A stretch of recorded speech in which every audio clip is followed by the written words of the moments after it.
Ahí lo acompañamos, ahí lo acompañamos. ¡Mucho más! ¿Puede mandarle saludos a mi amigo Emanuel Maldonado? Emanuel, un saludo con tu amigo. ¿Cómo te llamas tú? Miguel Ángel Ricardo Miki Noticias, señor. Un saludo con Miguel Ángel, tu amigo. Adiós, Emanuel. Gracias, señor. Hola amigos del canal de Manuel Maldonado. Buenos días, buenas tardes, buenas noches. En donde ustedes se encuentren, reciban un grato y afectuoso saludo de su amigo Emanuel Maldonado. Gracias por estar con nosotros. Recordándoles que el plan C es lo primordial. No lo olviden, todos vamos por el plan C. Nos corresponde hablar del apóstol de la democracia, de Francisco I. Madero. Leo lo correspondiente al presidente Madero. Van a ser 3 partes, porque sí, se trata de, pues, el apóstol de la democracia. Y vamos a hacerlo hoy, mañana y pasado. Terminamos con el presidente Madero. Esto es muy importante porque hay muchas enseñanzas en la historia. El mejor ejemplo de humanismo y bondad lo encontramos en Francisco I. Madero. Él, al igual que Simón Bolívar, pertenecía a una familia rica de alcurnia, pero igual que el libertador Bolívar, además de su buen corazón, fue tomando conciencia de la realidad gracias a la educación y de la mano de sus maestros. Esto es muy importante. Una persona puede venir de una familia acomodada, con un pensamiento conservador, pero el estudio le da motivos, razones para pensar y actuar en favor de los demás.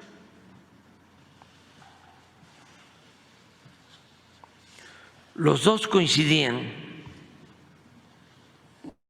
Bolívar y Madero, en el principio según el cual para ser justos es necesario ser libres.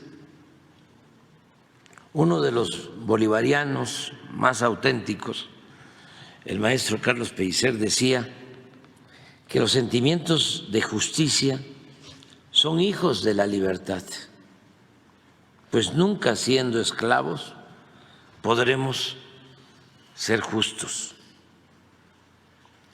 La vida y obra de Madero es enseñanza pura en el ejercicio del noble oficio de la política. En Madero hay ideales, así como emotivas y trágicas lecciones. La trayectoria política de Madero es excepcional y virtuosa. De joven se formó en la Escuela de Altos Estudios Comerciales en Francia y en la Universidad de California, en Berkeley.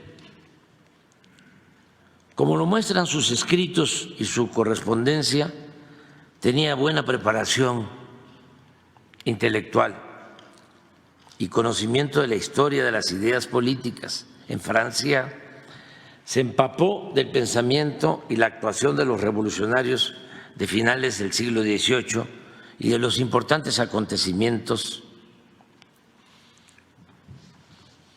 del siglo XIX.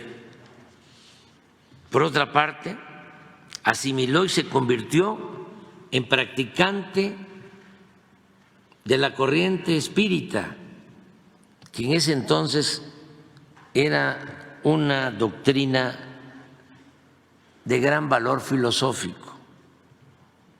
Esto último, aunque fue usado en su contra, con extrema simplificación, le sirvió para afianzar sus convicciones, al grado de que mediante estas prácticas llegó a la íntima conclusión de que debía arriesgar hasta su vida por la causa de la libertad. Esto también es importante para los jóvenes.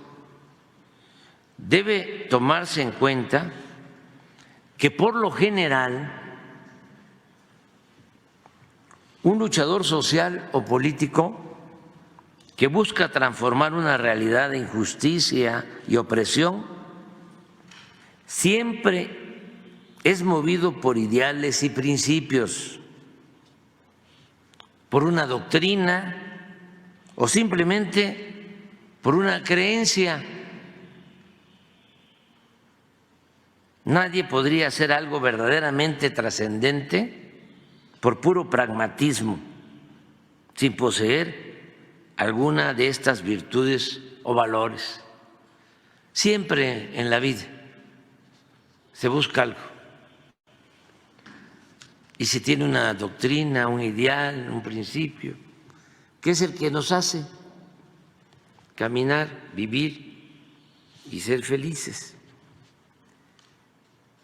Madero dio prueba de ser un excepcional empresario con inquietudes políticas libertarias.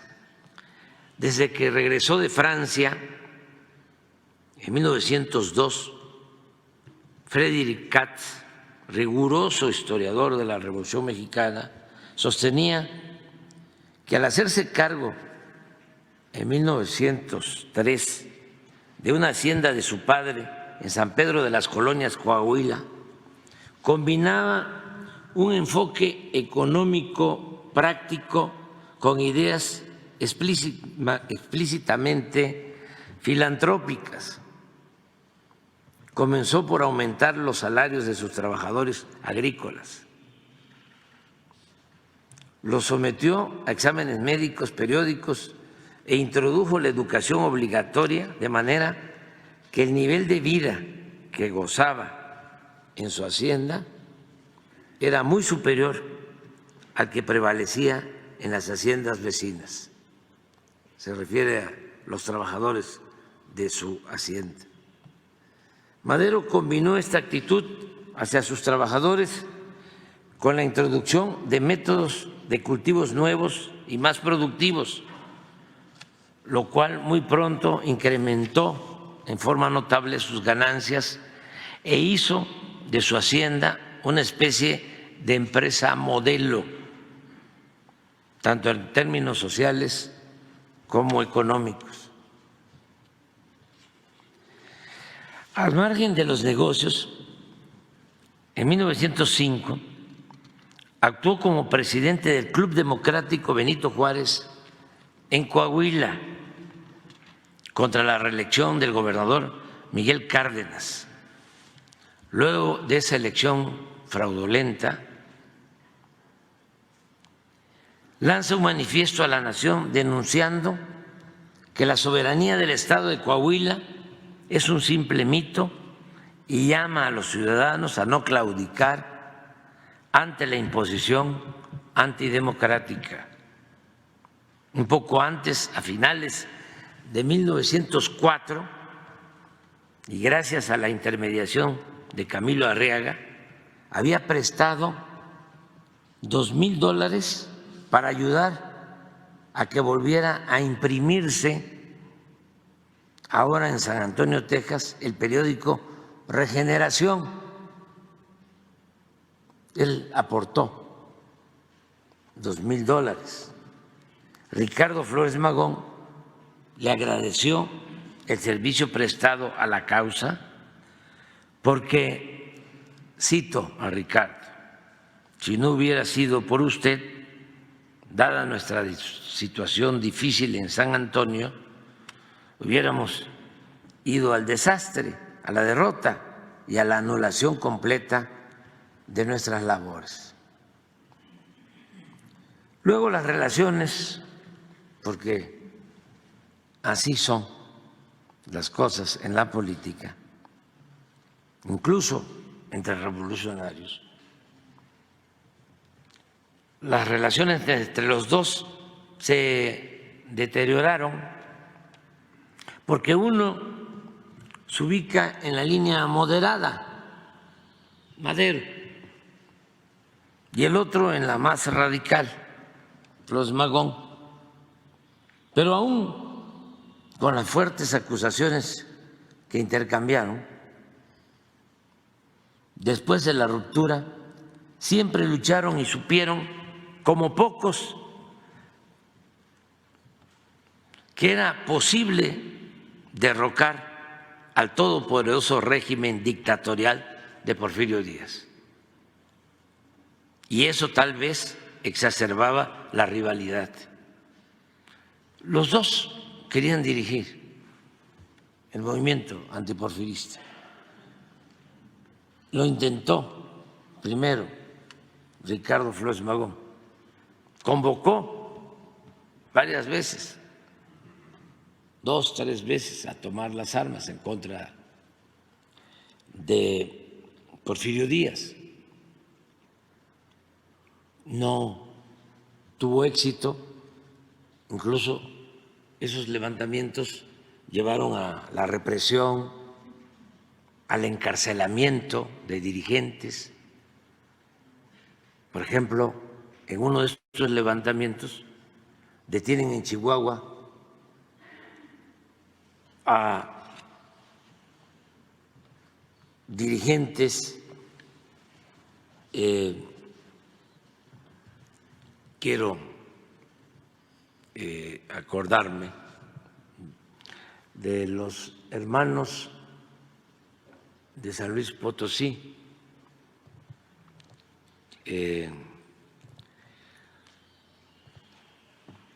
¿cómo se apellida? No, sí, Camilo y Ponciano, pero Juan Saravia. Detienen a Juan Saravia y es importantísima la anécdota, porque lo llevan a Chihuahua, esto como 1906, y lo juzgan como se acostumbraba antes en el Teatro Juárez de Chihuahua. Invitan a la gente que quería presenciar del juicio y está Juan Saravia, extraordinario escritor. Había elaborado el Plan Liberal de 1906 con Ricardo, que es un plan extraordinario, fundacional, que debería leerse, porque ahí están los principios, incluso ahí está la propuesta económica para la transformación de nuestro país, todavía válida, la estamos aplicando nosotros, porque en ese plan se dice que hay que fortalecer el mercado interno y hay que procurar que la gente humilde, pobre, tenga ingresos suficientes para consumir, porque cuando el pobre no tiene más que para lo indispensable y a veces ni siquiera para eso, todo es ruina, no progresa el comercio ni la industria, nada. Entonces, ellos plantean fortalecer el consumo interno, que es lo que estamos haciendo nosotros, que la gente tenga ingresos para consumir no solo lo básico, y así se beneficia el comercio, se beneficia la industria, y hay prosperidad y bienestar. pero en ese plan está muy bien descrito esto que estoy planteando. Bueno, el caso es que van a juzgar a Juan Saravia y llega muy prepotente el gobernador de Chihuahua, Enrique Krill, y su suegro, Terrazas, Luis Terrazas. Llegan los dos, Luis Terrazas y Enrique Krill. Y le dice Enrique Krill a Juan Saravia: ¿de modo que usted es el bandido de Juan Saravia? No, señor, yo no soy un bandido. Los bandidos son otros. Y está toda la gente ahí. ¿Y quiénes son los bandidos? Enrique Krill, Luis Terrazas y Porfirio Díaz. Y ahí se acabó el juicio. Y en tren a Juan Saravia hasta Veracruz, a la cárcel de San Juan de Ulúa. Estuvo 5 años preso en San Juan de Ulúa y es liberado cuando triunfa la Revolución Maderista. Bueno, cierro el paréntesis. Durante la segunda mitad de 1908, Madero se ocupa de escribir en San Pedro de las Colonias, Coahuila, su libro La sucesión presidencial, en 1910, cuyo subtítulo es El Partido Nacional Democrático, que aparece en diciembre de ese año. El libro, como afirma Daniel Cosío Villegas, es el mejor análisis crítico del régimen porfirista desde la aparición en 1892 de la cuestión presidencial en 1876, escrito por José María Iglesias. Desde luego, esta opinión de que era y es un buen libro, La sucesión presidencial, no la compartieron los intelectuales de su época y muchos en la actualidad le escatiman valor literario y científico. Unos por negarse a reconocer en Madero a un hombre de ideas, otros por no entender que una cosa es el análisis académico de la realidad y otra, a veces muy distinta, es el ejercicio de la política, que siempre busca, si es buena política, que se haga historia y debe al mismo tiempo ser este oficio y el mensaje claro y mantener el equilibrio entre la eficacia y los principios. A sus contemporáneos les pareció que Madero ni siquiera estaba dotado de conocimientos para escribir un libro, empezando por su abuelo, don Evaristo Madero, que era porfirista, su abuelo. Quien duda de que su nieto lo haya escrito, decía don Evaristo, pues lo considera incapaz de semejante proeza. Los especialistas posteriores no solo lo encuentran mal organizado y sin rigor metodológico, sino que lo califican de superficial, de no tratar el problema social a fondo. Lo cierto es que aún prevalece el prejuicio de que Madero, miembro de una familia rica, empresario y agricultor norteño, no podía aspirar a escribir más que cartas personales. A don Agustín Yáñez, no obstante, a este gran escritor, secretario de Educación, le conmueve advertir el esfuerzo de un hombre hasta entonces consagrado a cuidados agrícolas y mercantiles ajenos a los secretos de la expresión, que lucha por hallar formas exactas para hablar al pueblo sin exacerbar a los poderosos ni ahuyentar a los asustadizos.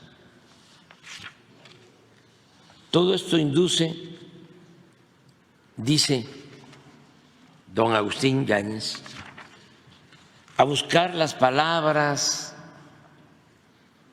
los giros y los matices expresivos más ajustados a sus propósitos y suprimir o atenuar exabruptos,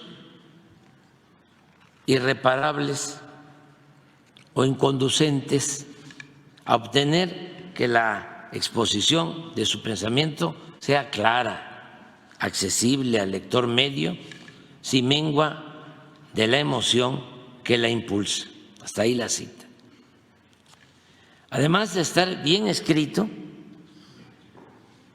el contenido del libro es de primer orden.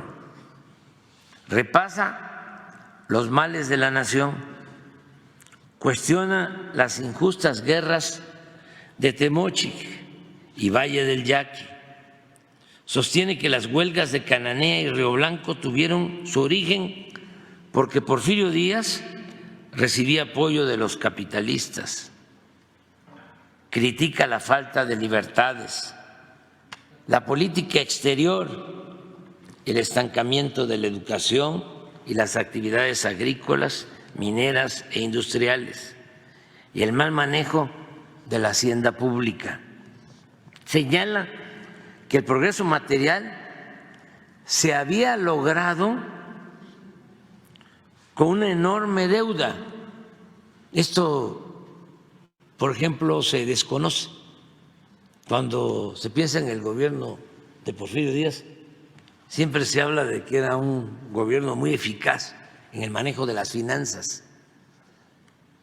Es de los gobiernos que más se endeudó, o mejor dicho, que más endeudó al país.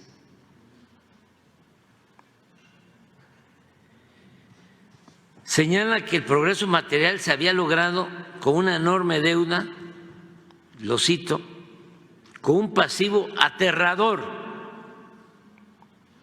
Cuestiona a Ramón Corral, aspirante a la vicepresidencia de la República, entre otras cosas, por su responsabilidad en la guerra del Yaqui y por su nula vocación democrática, inclinado a ser más partidarios de sus allegados que del pueblo. A Bernardo Reyes, el otro candidato a la vicepresidencia, lo considera profundamente imbuido en las prácticas absolutistas y asegura que con él, en lugar de Díaz, habría en México un régimen del sable más fiero y pesado que el porfirista. Al posicionarse como líder indiscutible del movimiento antirreeleccionista, Madero garantiza que en la primera etapa del proceso revolucionario para regenerar a México no hubiera traiciones. Madero cayó del cielo,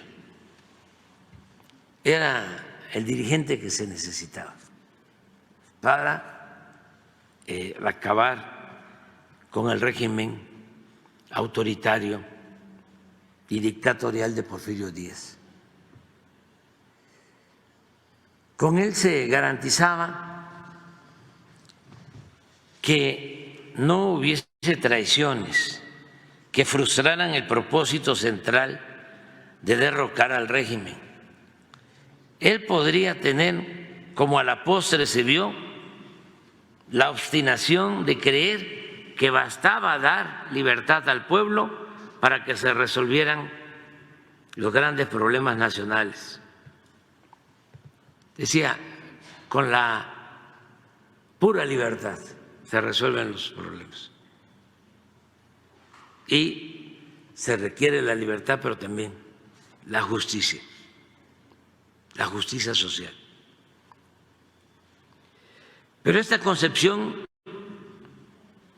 en nada le resta mérito de haber sido un hombre honesto y de firmes convicciones democráticas, capaz de resistir las tentaciones del poder, a diferencia de otros políticos opositores que no dejaban de insistir en llegar a un acuerdo con Porfirio Díaz, y no para lograr la transición ordenada que convenía al país, sino para sacar provecho personal, es decir, para ocupar cargos públicos. Madero jamás titubeó ni dio muestras de flaqueza como las que acecharon a algunos dirigentes distinguidos del movimiento antirreeleccionistas, como mi paisano Pallavicini, como Vázquez Gómez, como Toribio Esquivel Obregón, entre otros, que flaquearon o traicionaron. Por eso era imprescindible Madero, ese pequeño burgués vegetariano, homeópata, abstemio, espiritista, lleno de determinación, aplomo y gran vocación democrática.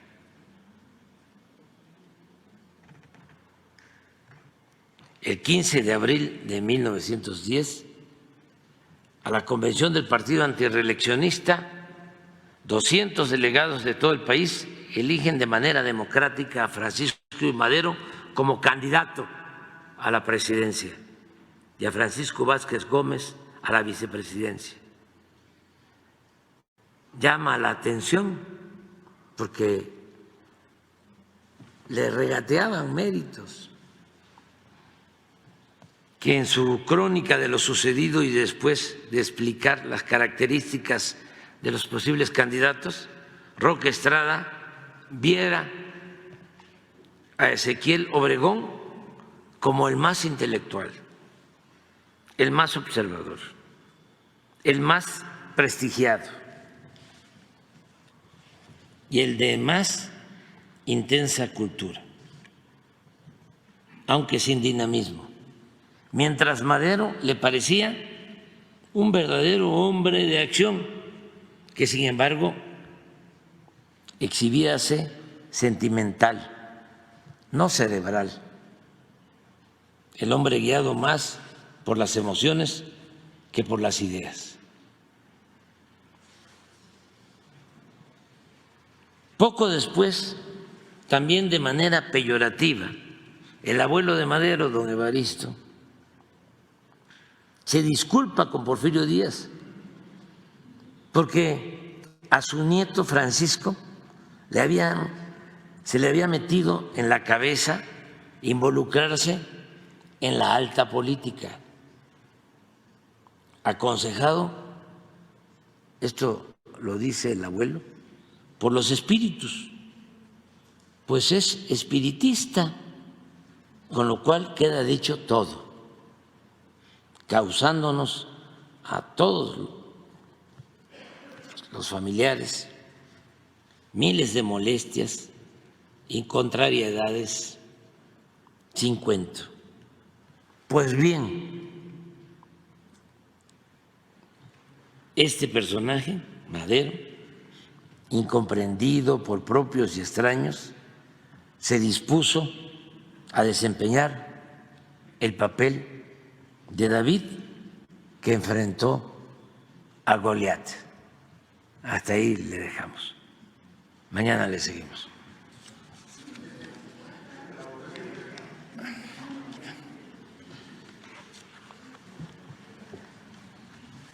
Presidente, buenos días a todos. Armando Gama de El 11. Preguntarle si está confirmada esta desaparición de 2 agentes de la Fiscalía General de la República.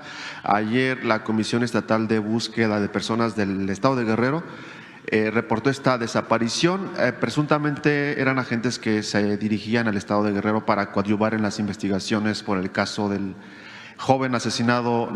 Ayuda mucho para saber qué hicieron nuestros mártires, héroes, en defensa de la libertad, de la justicia, de la democracia, de nuestra soberanía,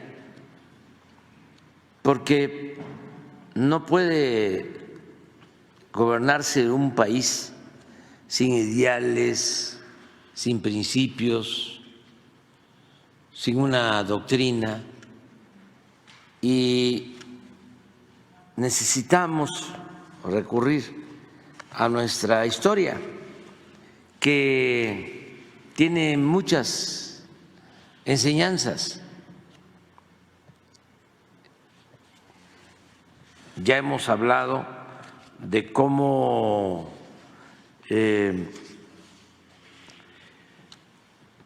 se llegó a sostener en la época neoliberal o neoporfirista que había que hacer a un lado la historia. Se habló del fin de la historia.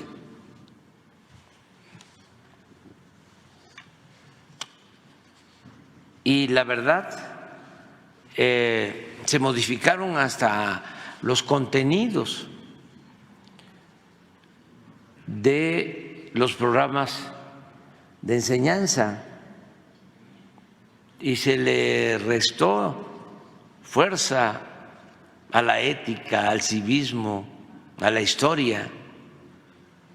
Todo un plan deliberado para olvidarnos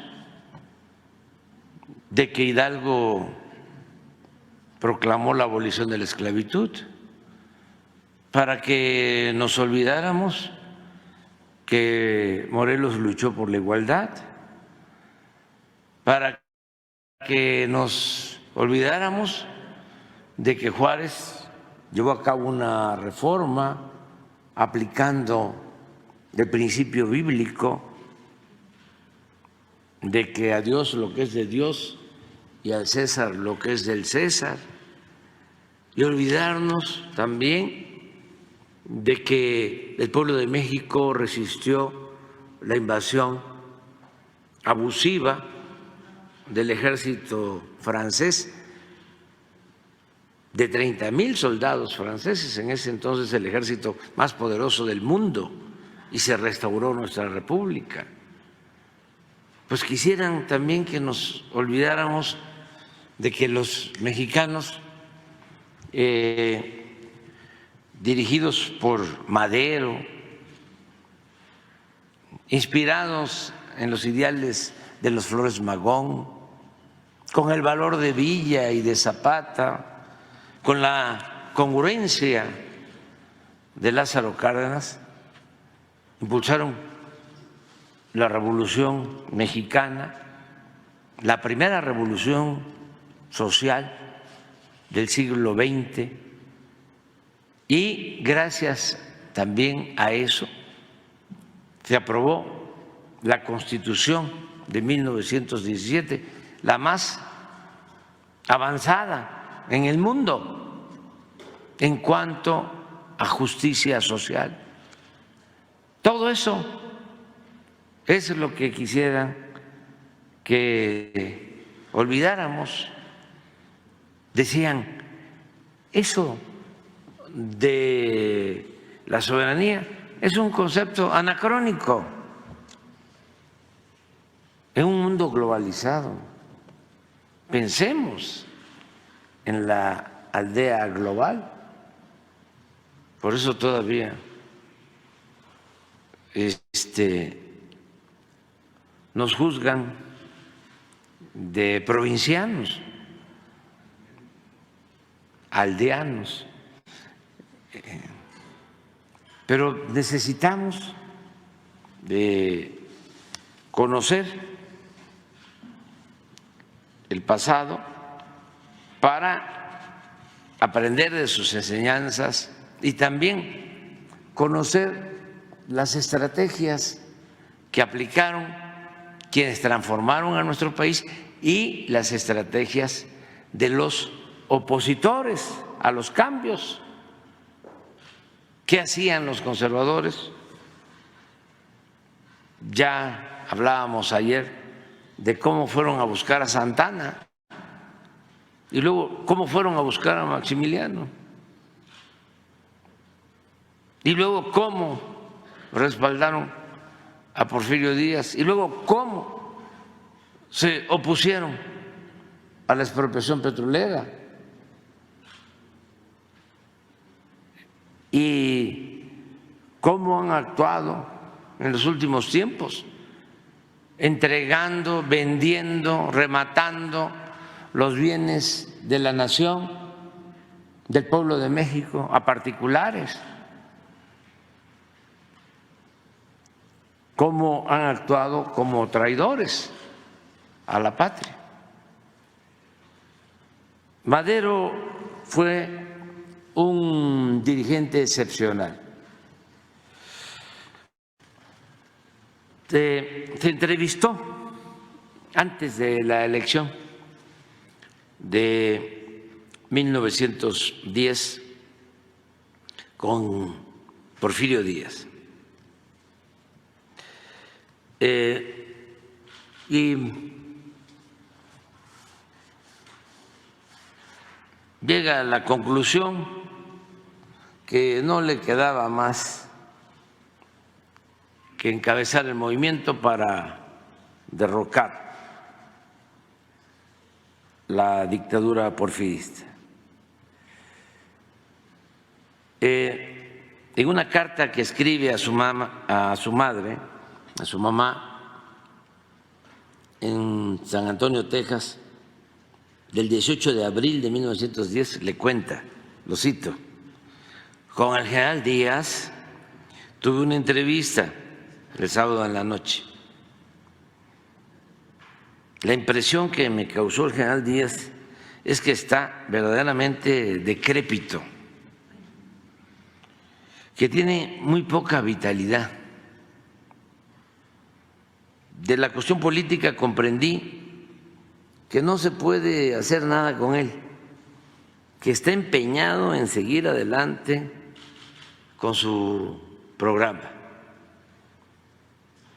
Yo le dije que por mi parte nosotros seguiríamos igualmente el nuestro. Se trató igualmente de la orden de aprehensión contra mí y me dijo que tuviera confianza en la Suprema Corte. Por eso es importante la historia, porque aunque decía Marx que la historia no se repetía, solo en su versión caricaturesca, creo que este gran filósofo en eso se equivocó o le dio otro sentido, ¿no?, a su planteamiento. Me dijo que tuviera confianza en la Suprema Corte, a lo cual le contesté con una franca carcajada, diciéndole que no tenía ninguna confianza en la Corte, parece que quiso varias veces asumir una actitud imponente y seria, pero nunca logró hacerlo, pues comprendió que conmigo no daban resultados esas bromitas. Te aseguro que desde la entrevista que tuve con él se han multiplicado mis esperanzas de triunfo. Hasta ahí la cita. Debe entenderse que las esperanzas de triunfo, entre comillas, expresadas por Madero, no se limitaban únicamente a ganar las elecciones, sino a preservar hasta cambiar al régimen. O sea, no era ingenuo Madero, sabía que era muy difícil ganar las elecciones con un régimen autoritario. No descartaba otras opciones, tan es así que su partido tomó por anticipado la decisión de integrar un grupo encabezado por Roque Estrada para recabar pruebas de anomalías que sustentaran un posterior juicio de nulidad de las elecciones. Además, desde su discurso de aceptación de la candidatura, Madero dejó claro que reconocería el resultado de las elecciones si se respetaba el voto popular, pero también advirtió, lo cito, que si el general Díaz, deseando burlar el voto popular, permite el fraude y quiere apoyar ese fraude por la fuerza, por el pueblo resuelto ya a hacer respetar su soberanía y ansioso, entonces, señores, estoy convencido de que la fuerza será repelida por la fuerza, por el pueblo resuelto ya a hacer respetar su soberanía y ansioso de ser gobernado por las leyes. Como era de esperarse, en esta última etapa se desata la represión. Apenas Madero inicia su gira electoral, es detenido junto con Roque Estrada en Monterrey y conducido a la cárcel de San Luis Potosí. Cuando visiten San Luis Potosí, vayan a la cárcel de San Luis Potosí. Ahí está la celda donde estuvo Madero. Es un centro cultural muy importante de visitar. Al mismo tiempo, otras prisiones del país se llenaron de antirreeleccionistas. Se calcula que llegó a haber entre 5,000 y 60,000 detenidos antes de la elección. De este modo, se realizan las elecciones primarias y secundarias con todas las de la ley, entre comillas. Y Díaz y Corral son declarados triunfadores para ocupar los cargos de presidente y vicepresidente de la República. En consecuencia, el 1 de septiembre de 1910 se presenta ante la Cámara de Diputados la solicitud de nulidad de las elecciones y se anexan como pruebas 190 documentos de un expediente de 600 páginas de extensión. La demanda, por supuesto, es rechazada sin que los legisladores usaran ni siquiera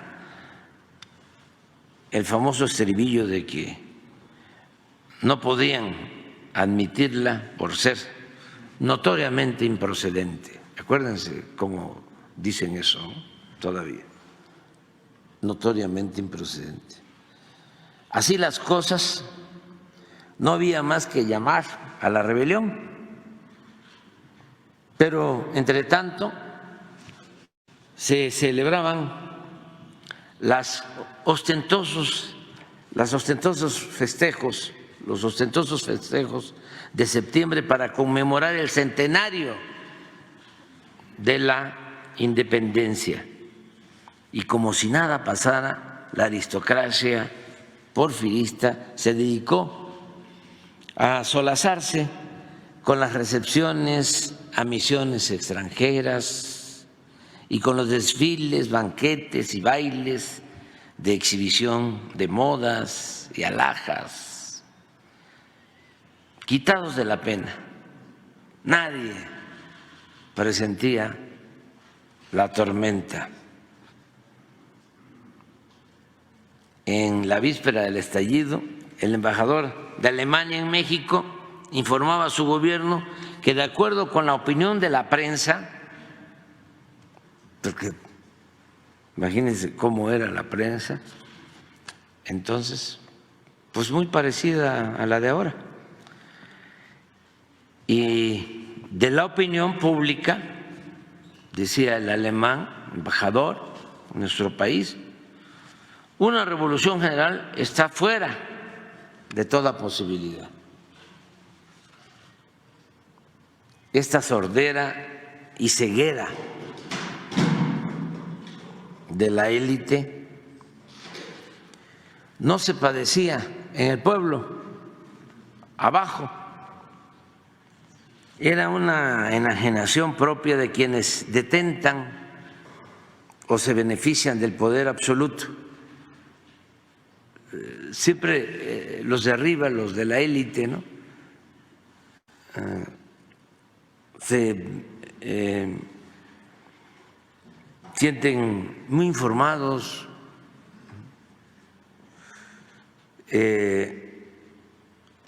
pero están completamente desprendidos de la realidad,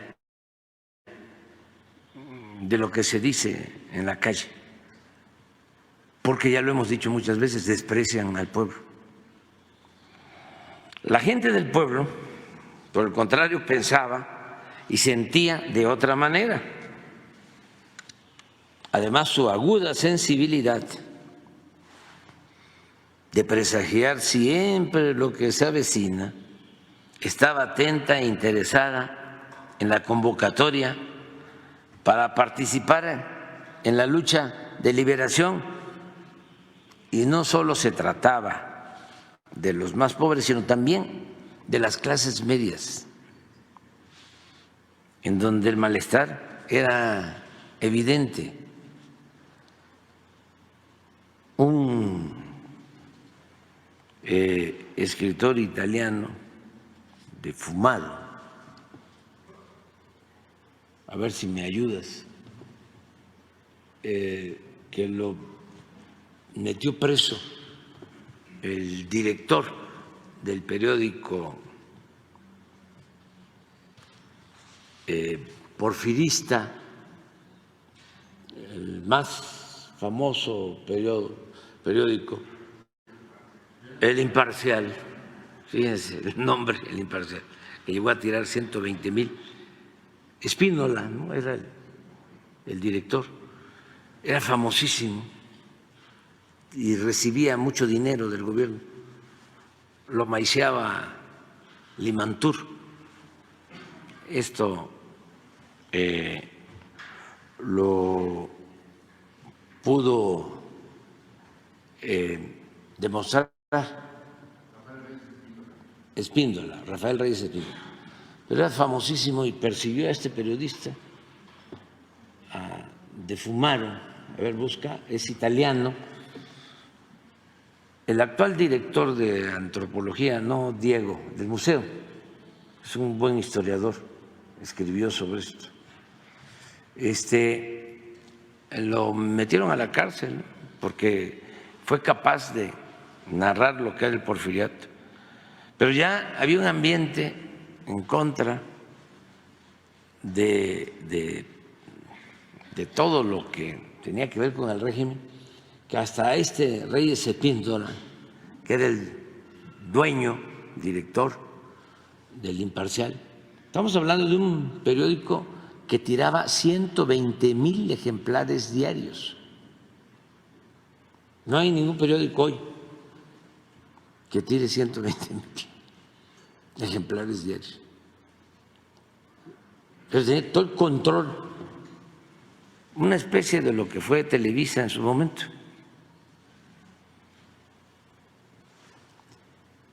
Bueno, llegó a la Plaza de Toros a una corrida y lo anunciaron, y un abucheo general. Ya había un ambiente, y los que van a la Plaza de Toros pues son de clase media, ¿no? O mayoritariamente media y alta. Ese era el ambiente que había ya antes del estallido revolucionario. Desde luego,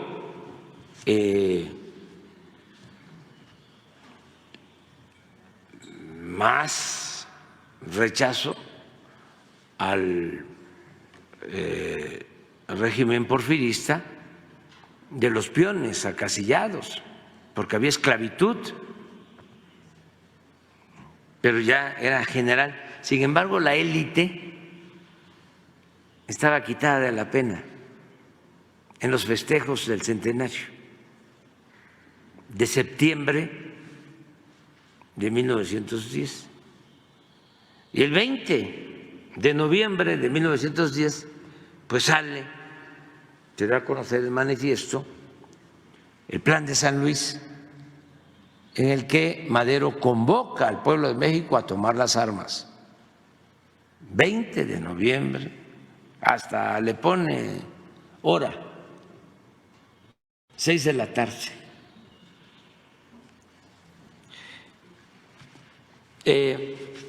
Madero y Roque Estrada están en la cárcel, salen de la cárcel, y en San Antonio se redacta el Plan de San Luis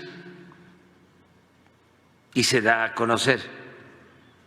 El plan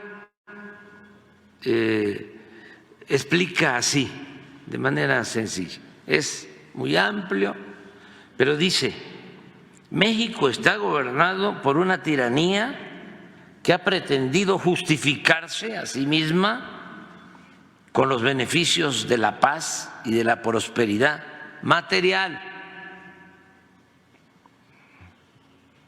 Por eso siempre, y esto es para los jóvenes, es progreso con justicia, porque progreso sin justicia es retroceso. Pero esa paz, decía el Plan de San Luis, o se lee en el Plan de San Luis, no descansa en el derecho, sino en la fuerza. Y esa prosperidad solo beneficia a una minoría.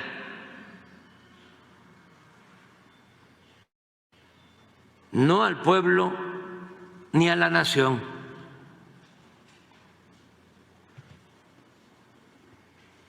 Todas las grandes disposiciones constitucionales, se lee en el Plan de San Luis, son ficticias. Ni los poderes son iguales e independientes, ni los estados soberanos en su régimen interior, ni libres los municipios.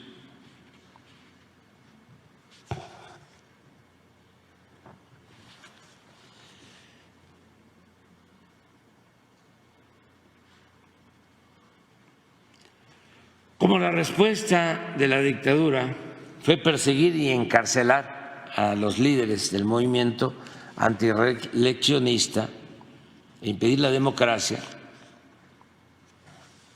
el plan deduce que solo queda el recurso, abro comillas, de arrojar del poder a los audaces usurpadores que por todo título de legalidad ostentan un fraude escandaloso e inmoral y decide designar, aquí voy, el domingo 20 de noviembre para que a las 6 de la tarde en adelante todas las poblaciones de la República se levanten en armas. La noticia corrió como pólvora en casi todo el país debido a las condiciones de opresión que prevalecían. Comenzaron los preparativos para formar parte de la revolución.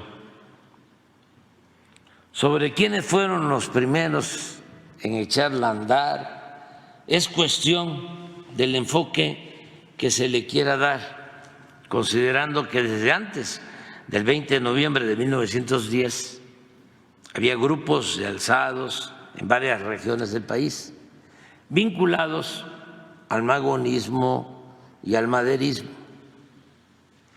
Tampoco puede olvidarse el lamentable sacrificio de la familia Cerdán en la ciudad de Puebla.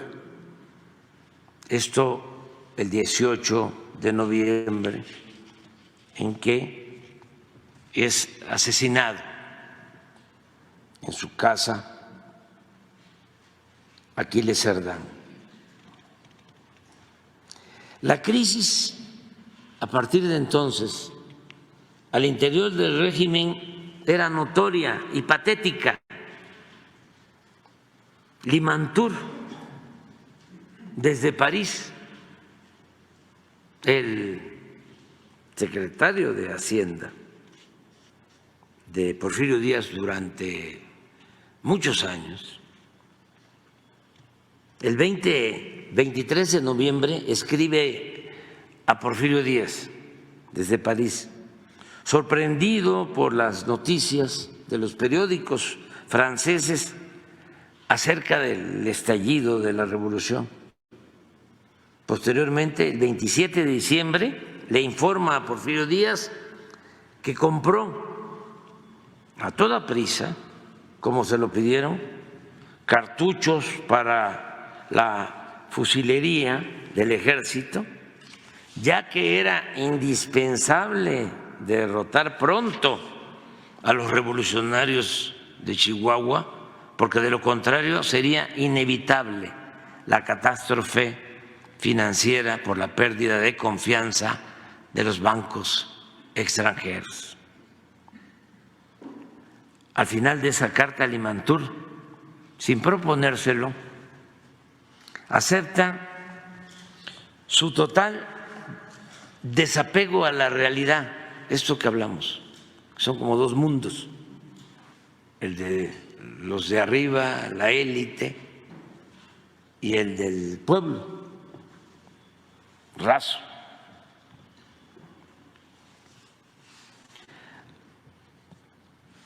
Como suele pasar con casi todos aquellos que viven en el mundillo de las finanzas.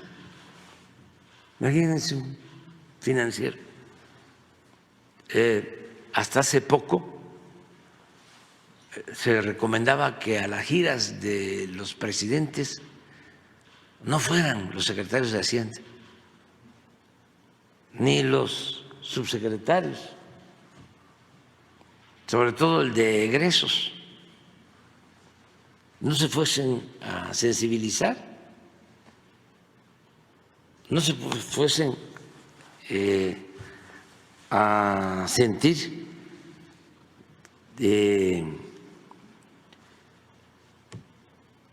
mal al ver la pobreza y esto los llevara a destinar recursos en favor de los pobres.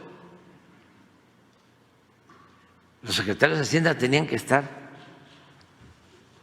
aquí, donde está el despacho de Limantour, que todavía sigue siendo ahí el despacho del secretario de Hacienda. y tener en la antesala a empresarios, a banqueros, pero no ir a las giras para no darse cuenta de la realidad.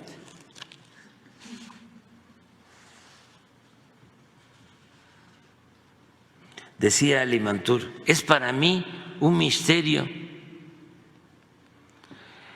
insondable la causa determinante del éxito relativo obtenido por los descontentos.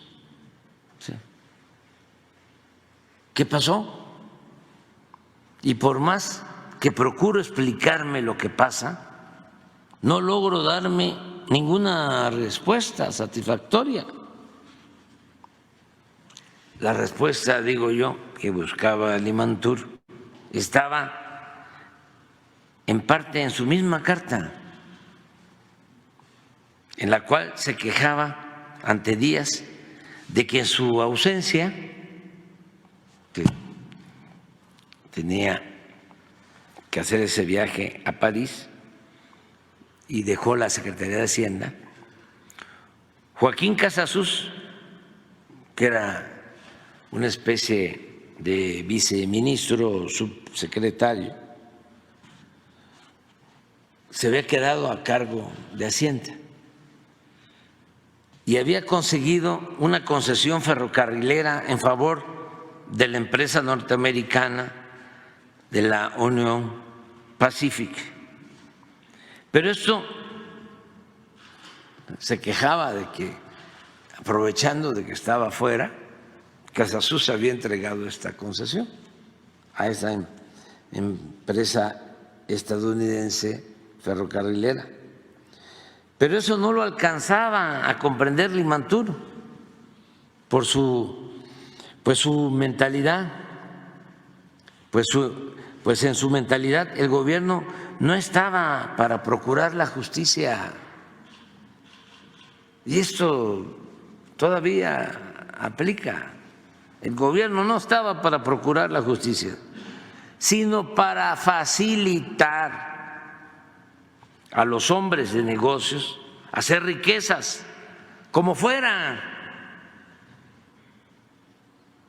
Por eso cuando hablamos de neoliberalismo,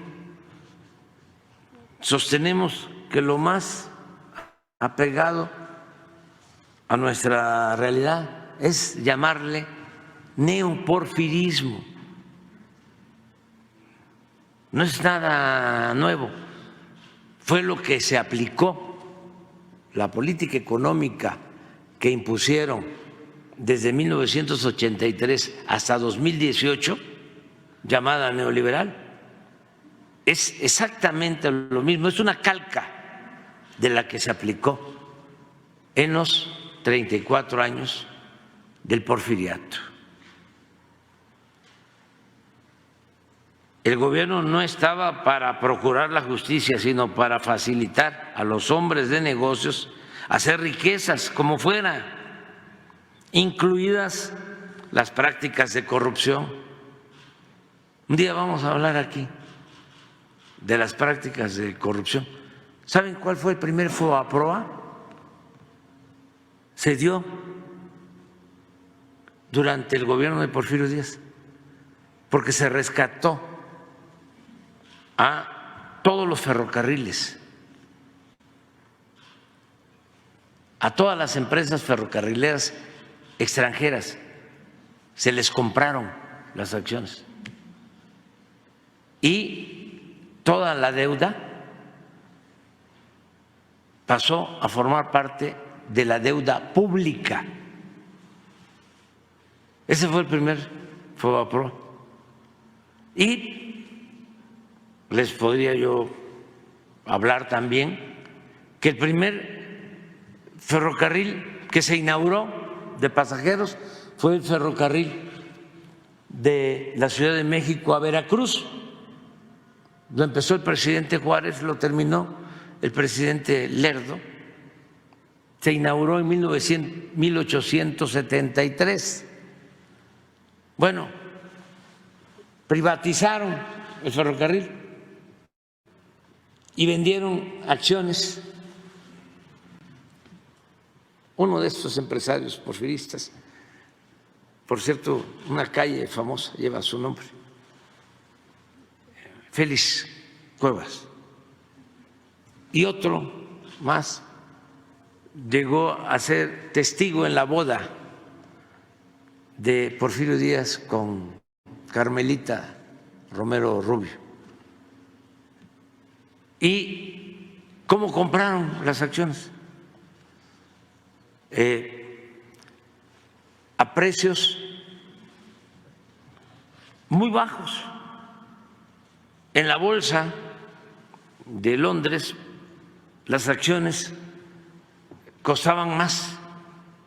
Sin embargo, a ellos les vendieron las acciones por abajo del costo de las acciones en la bolsa de Londres. Grandes negocios hechos al amparo del poder público.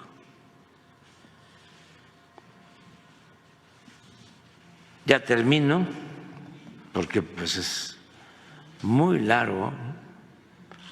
Dice el 14 de febrero de 1911, Madero entra al país por Chihuahua, se pone al frente de los revolucionarios y luego de fracasar en Casas Grandes, monta el cerco para la toma de Ciudad Juárez. Esa batalla fue decisiva, con el apoyo militar de Pascual Orozco y de Francisco Villa. Triunfa y ahí se celebran los acuerdos de Ciudad Juárez y ahí se logra que renuncie Porfirio Díaz, que salga del país y inicia una historia nueva. Se va Porfirio Díaz de Veracruz a Francia en el Ipiranga y llega en junio de 1911, así como regresó Juárez triunfante, también en junio de 1867.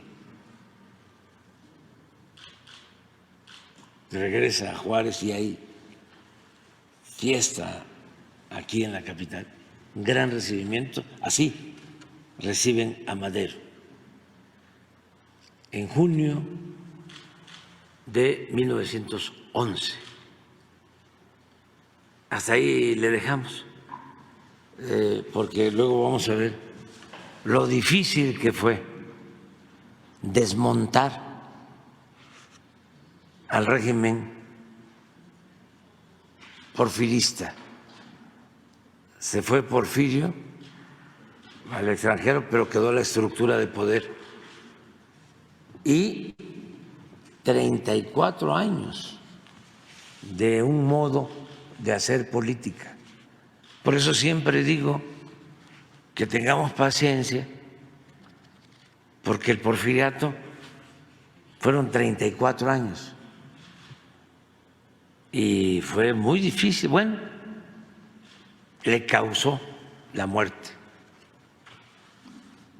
al apóstol de la democracia, a Francisco I. Madero. ¿Saben cuánto tardó el neoporfirismo? 36 años. No es nada lo que estamos enfrentando. Esta reacción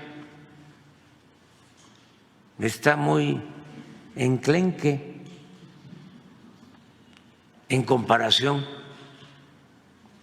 con aquella. Entonces no es para quejarnos, es para entender de que cuando hay una transformación siempre se agrupan las fuerzas conservadoras, siempre hay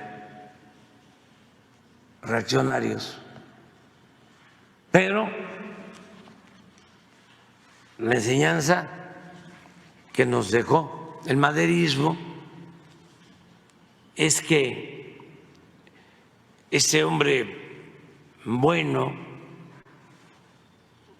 con ideales democráticos, es el presidente con más vocación democrática que ha habido en toda la historia de México.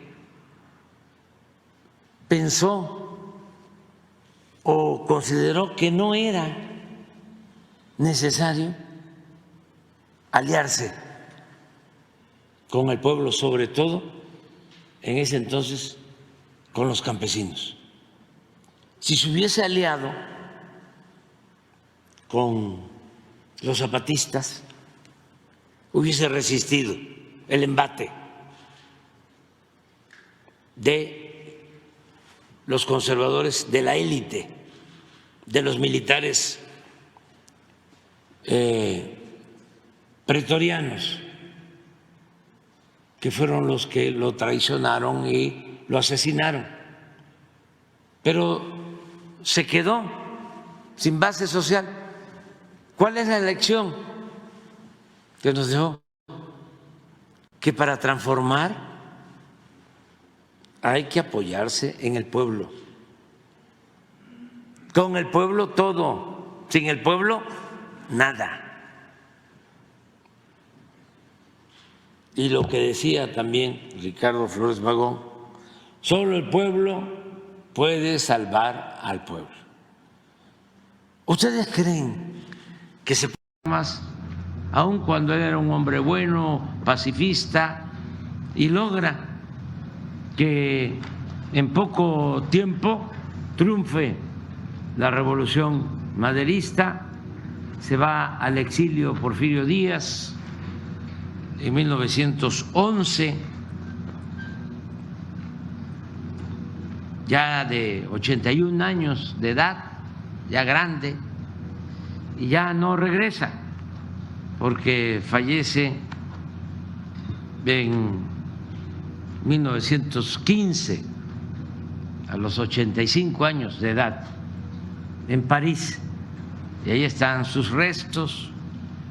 Hay quienes sostienen que se deben de traer sus restos porque pues fue gobernante de México por bastante tiempo, dominó cerca de 34 años, desde luego encabezó una dictadura, sufrió mucho el pueblo, hubo represión, aniquilamiento de comunidades, una guerra de exterminio contra los yaquis, asesinaron a 15,000 yaquis, y hubo guerra contra los mayas, los mayos, y quizá los yaquis fueron los más afectados porque también los desterraron a trabajar como esclavos en el sur del país.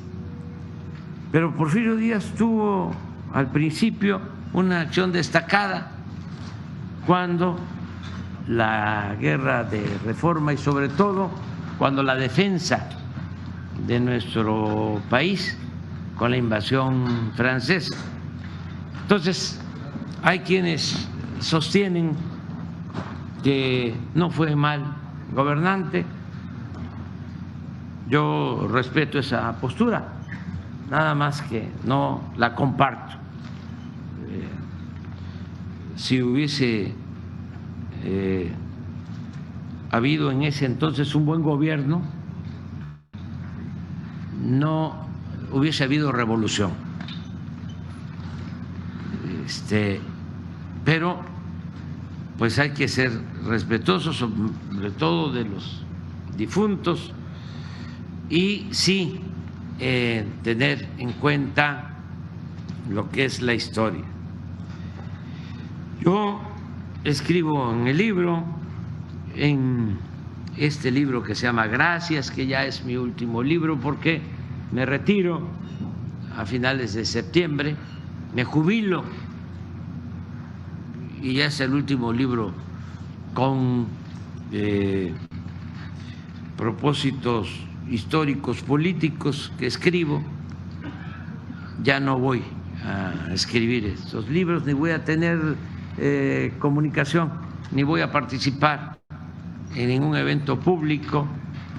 No aspiro a ser jefe máximo, ni a ser líder moral, ni caudillo,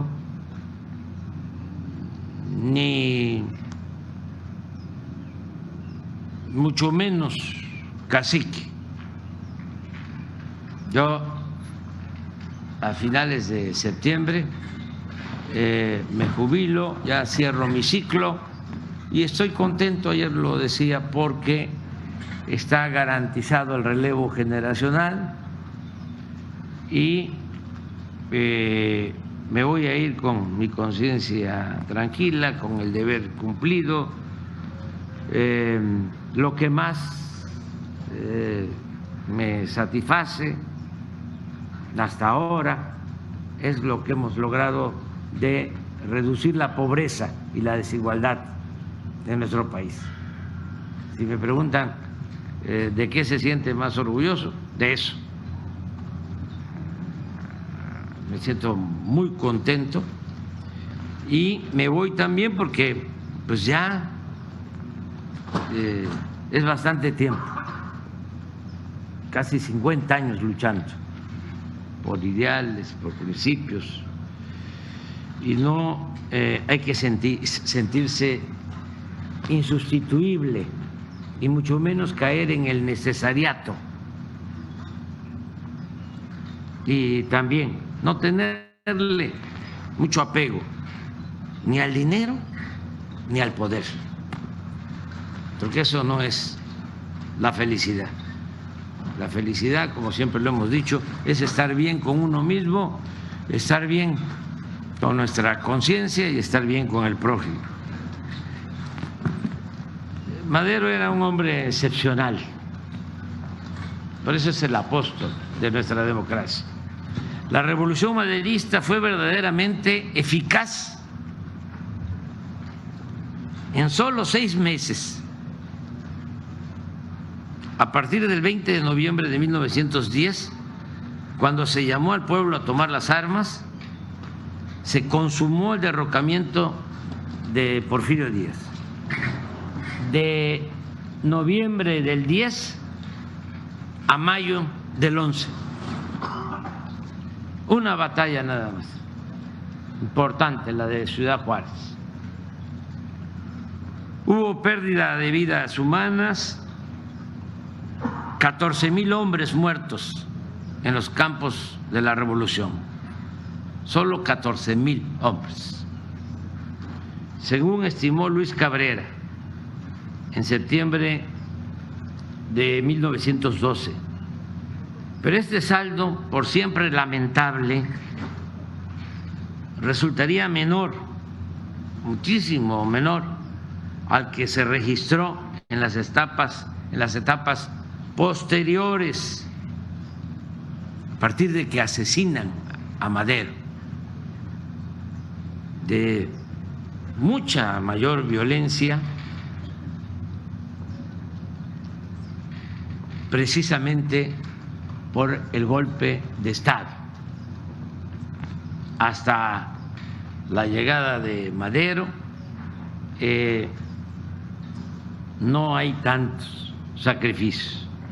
Es a partir del asesinato de Madero y de Pino Suárez que se desata con más violencia la revolución. Además, el dinero utilizado para la revolución maderista fue relativamente poco. Desde los primeros días del triunfo, la revolución fue auditada. Fíjense eso, en forma rigurosa como ninguna otra en el mundo. Se auditó lo que costó la revolución maderista. Costó 642,195 pesos de entonces, de los cuales 358,000 se destinaron a la compra de armas, municiones y equipos. El monto total fue reconocido por el gobierno interino, que respetando el acuerdo del 31 de mayo de 1911 en Ciudad Juárez, se le entregó, el gobierno entregó a Gustavo A. Madero ese monto, los 642,195 pesos. Y Gustavo Madero procedió a devolver ese dinero a los aportantes, a los que habían participado con dinero para que se hiciera la revolución en contra de Porfirio Díaz. Nunca se pudo comprobar que la revolución maderista recibiera fondos de empresas de Estados Unidos, como denunciaron sus adversarios.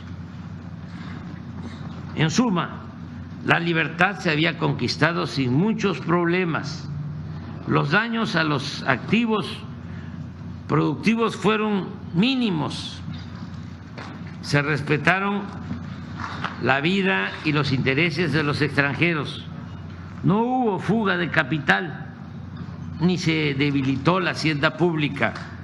Un mes después de la entrada de Francisco I. Madero a la Ciudad de México, se informa que el corte de caja practicado en la Tesorería General arroja una existencia de 63,070,000 pesos, una vez cubiertos los gastos extraordinarios. 63 millones de pesos en caja después de la revolución. Sin embargo, el trabajo que se tenía que hacer para desmontar al viejo régimen y cumplir con las demandas de democracia y justicia estaba aún por comenzar. La famosa carta abierta del 27 de abril de 1911 de Luis Cabrera a Madero, recomendándole ir al fondo, lo dice todo. La metáfora que utiliza es cruda y dramática. Dice Luis Cabrera: las revoluciones son siempre operaciones dolorosísimas para el cuerpo social, pero el cirujano tiene ante todo el deber de no cerrar la herida antes de haber limpiado la gangrena. La operación, necesaria o no, ha comenzado. Usted abrió la herida y usted está obligado a cerrarla. Pero ay de usted, se ha acobardado ante la vista de la sangre o conmovido por los gemidos de dolor de nuestra patria, cerrara precipitadamente la herida sin haberla desinfectado y sin haber arrancado el mal que se propuso usted extirpar. El sacrificio habría sido inútil y la historia maldeciría el nombre de usted, no tanto por haber abierto la herida, sino porque la patria seguirá sufriendo los mismos males que ya daba por curados y continuaría además expuesta a recaídas cada vez más peligrosas y amenazas de nuevas operaciones cada vez más agotantes y cada vez más dolorosas. Hasta ahí la cita. Aun cuando el tiempo le dio la razón al licenciado Blasco Urrea, sinónimo de Luis Cabreras, en el sentido de que las rebeliones armadas se sucedieron una tras otra y nunca dejó de correr la sangre. La maldición no recayó en Madero, al contrario, y no solo por su sacrificio, sino por su proceder limpio y transparente como ser humano y hombre público. Madero ha sido juzgado por el Tribunal de la Historia y ha sido colocado en el lugar que le corresponde entre los grandes héroes de México.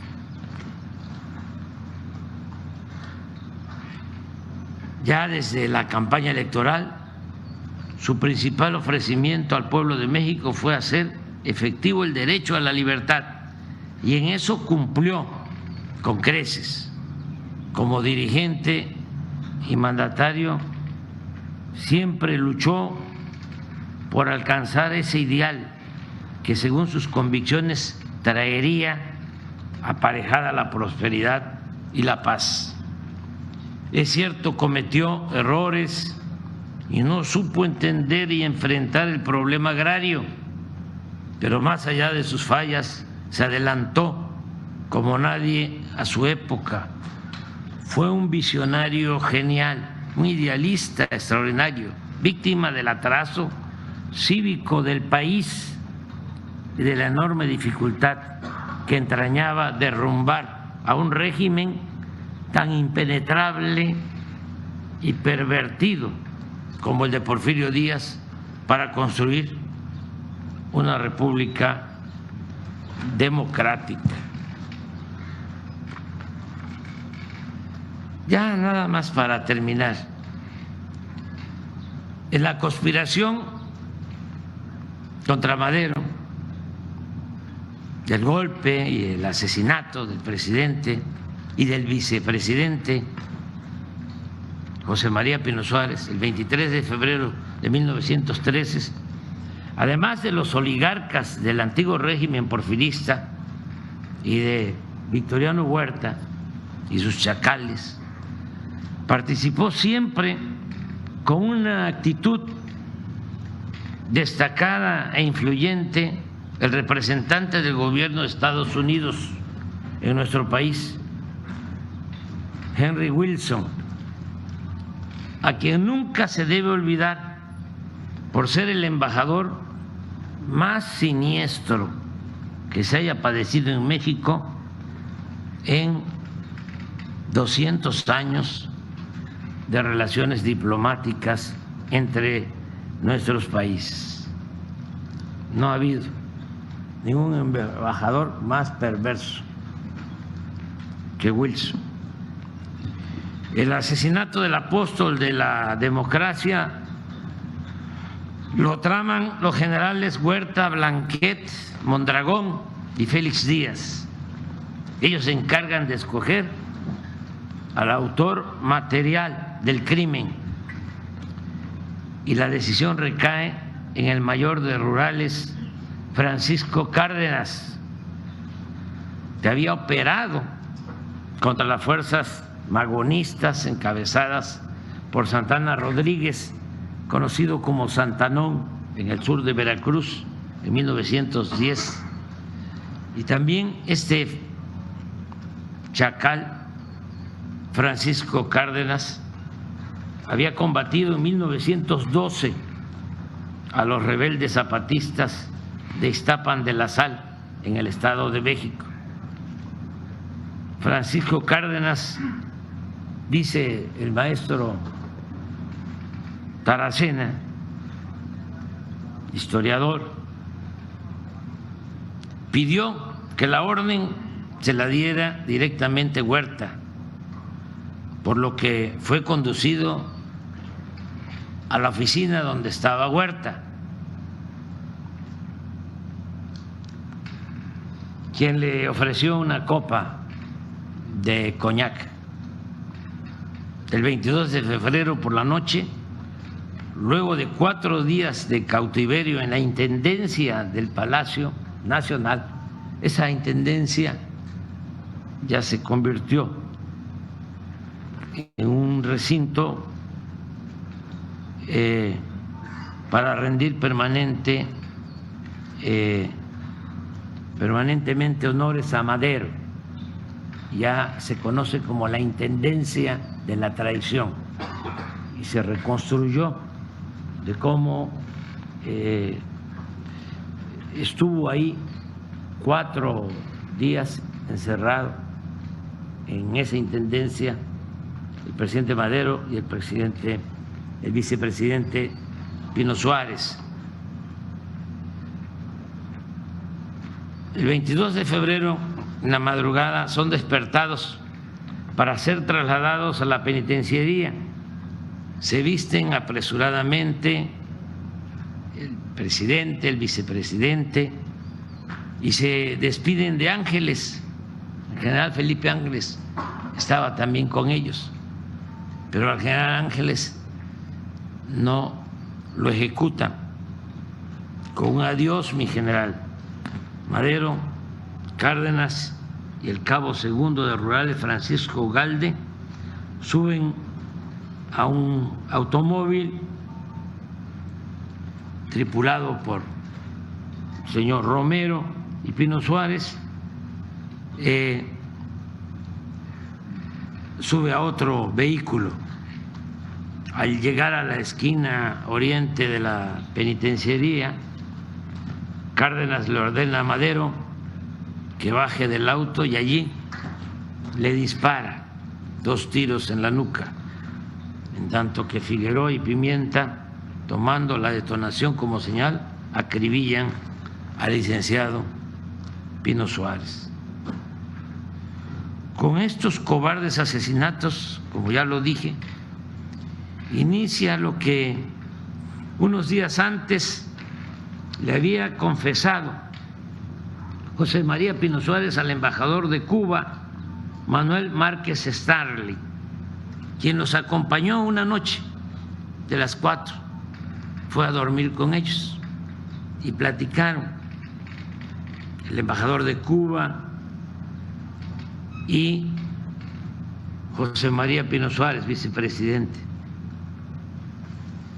en lo que ahora, como ya les dije, es un memorial recordando a Madero y a Pino Suárez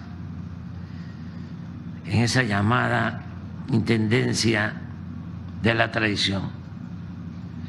Decía Pino Suárez en esa plática al embajador de Cuba: yo no creo, como el señor Madero, que el pueblo derroque a los traidores para rescatar a su legítimo mandatario.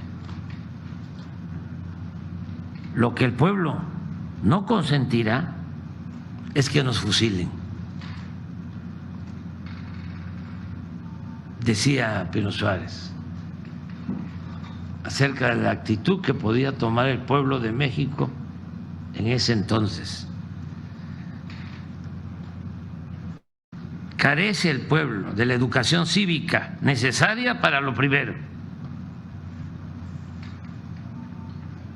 pero le sobra coraje y pujanza para lo segundo.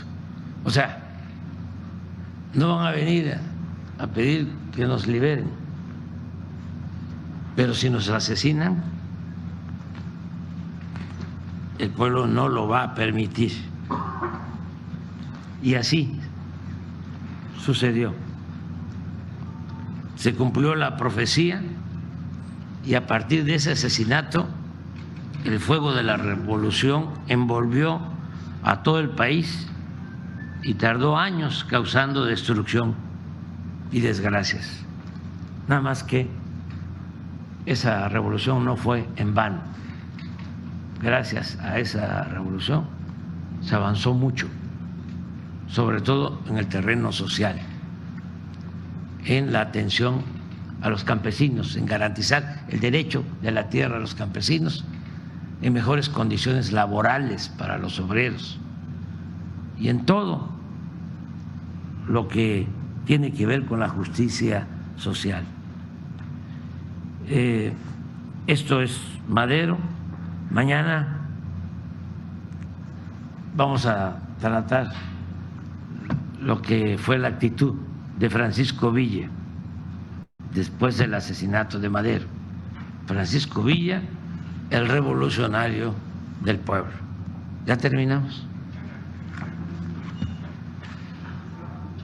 1 y 1, ¿no?